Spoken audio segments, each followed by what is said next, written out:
However, he noted that there are still issues that need to be examined by telecommunication companies to improve service quality. Well, now, amidst the rising prevalence of online investment frauds and social media slander, Fahmy has advised the public to exercise caution to prevent being victimized by these deceptive practices. Thus, Fahmy suggested people to watch RTM's Biar Betul segment broadcast daily at 7:59 p.m. or its TikTok version to get the latest and accurate information. Then on to the Pardons Board decision on former Prime Minister Dr. Sri Najib Tun Razak. Fahmy has called on all parties to respect the decision and refrain from making comments on the matter, including on social media. Fahmy also reiterated Article 42, subsection 1 of the Federal Constitution, which stipulates that the Yang di-Pertuan Agong has the power to decide on the matter. Kami kita mohon semua untuk menghormati ini adalah kuasa Tuhan dan tidak boleh dipersoal di mahkamah. It is non-justiciable. Telah diputuskan dalam beberapa kes yang tidak boleh dipersoal di mahkamah. Jadi kalau di mahkamah itu boleh dipersoal, saya mohon supaya kita hormat keputusan ini. In other news, the Ministry of Natural Resources and Environmental Sustainability has carried out continuous monitoring of the vessel Atosa 01 and found that no pollution has occurred. The vessel has drifted from the Kemaman port area, Chindoor Beach, Kuantan, from January 30th until today. Its ascending Nazmi Nigaman said the ship drifted about 15 meters away as a result of the ship's anchor line breaking due to bad weather that occurred January 24th in the Kemaman waters. Meanwhile, the Malaysian Meteorological Department of Malaysia has issued an alert level warning of continuous rain in Sarawak, which is expected to start tomorrow until Monday, February 5th.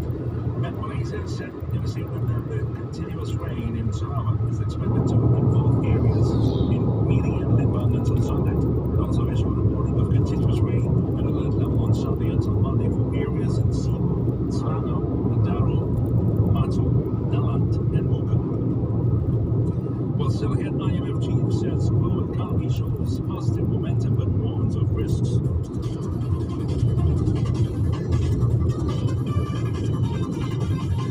But first, the family of the late Mila Sharmila Samsua, or affectionately known as Bella, age 32, received a visit from the Prime Minister's office at Bella's residence in Batu Pahat, Johor. On behalf of Prime Minister Dato' Sri Anwar Ibrahim, Senior Political Secretary Dato' Sri Samsul Iskandar Man Akid conveyed his condolences to the family of the single mother who was murdered last December. Saya juga harap inisiatif berkaitan seperti Jabatan Pendidikan Masyarakat dan mengambil inisiatif untuk terus membantu bagi meringankan beban keluarga. Well, elsewhere, the I-20 Sarawak Laksa has been recognized as a heritage venue that represents unity. Well, this is in conjunction with the Sarawak initiative Food Unites, Ini Warisan Kita program.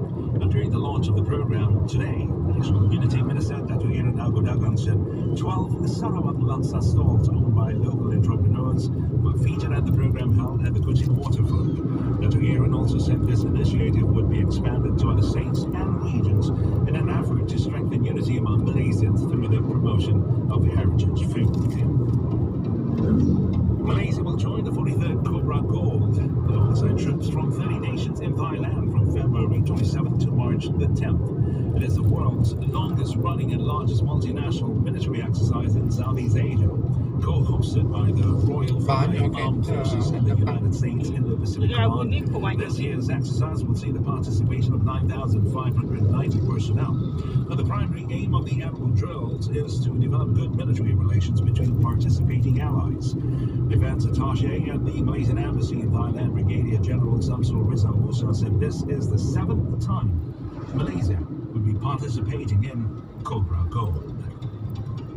And on to the world news, the U.S. occupation of Syrian territory cannot continue. And this after Washington carried out deadly strikes in retaliation for a drone attack that killed 3 U.S. soldiers in Jordan. According to a statement by the Syrian military, the overnight strikes killed a number of civilians and soldiers, wounded others, and caused significant damage to public and private property. It also affirmed that army's determination to liberate all Syrian territory from terrorism and occupation. Elsewhere, the Argentinian Chamber of Deputies has approved in principle the comprehensive legislative package from the ultra-liberal government of President Javier Milei after a 3-day marathon session. And after around 30 hours of debate, 144 parliamentarians voted in favor of the initiative on Friday with 109 against. The package of around 300 laws provides for the transfer of part of the legislative powers to the government for 2 years, the privatization of numerous state-owned companies, and changes to tax and electoral law. Now, once the package has been approved in principle, the debate on the individual laws will begin next week. The Senate also still has to approve the project. Well, Managing Director of the International Monetary Fund, IMF, Kristalina Georgieva, warns of risks. This despite the IMF's move to raise the global growth forecast to 3.1% in 2024, which is 0.2 percentage points higher than the projection in October 2023. The IMF chief said that with conflicts still going on between Russia and Ukraine and Israel and Hamas, the complex geopolitical situation still brings uncertainties to the global economic outlook. Georgieva said this at a media roundtable at IMF's headquarters in Washington, D.C. on Thursday. And finally in sports, former Brazil football star Dani Alves will go on trial Monday in Barcelona for allegedly raping a woman at an upscale nightclub. Public prosecutors have demanded Alves receive a prison term of 9 years and pay his alleged victim 150,000 euros in compensation. Now, the high-profile trial is scheduled to start at 10 a.m. local time.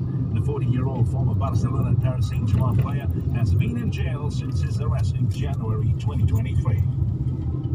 Folks, a recap of the headlines.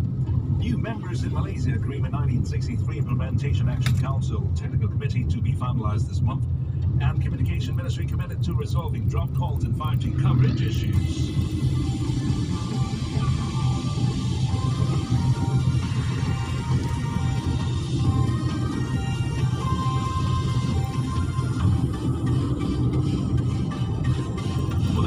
From at 5, prepared by Kumar Raja Sagar. Thanks for listening, everybody. Happy Saturday and wishing you a fantastic weekend ahead. Do take care and stay safe. From the river to the sea, Palestine will be free. Bye for now.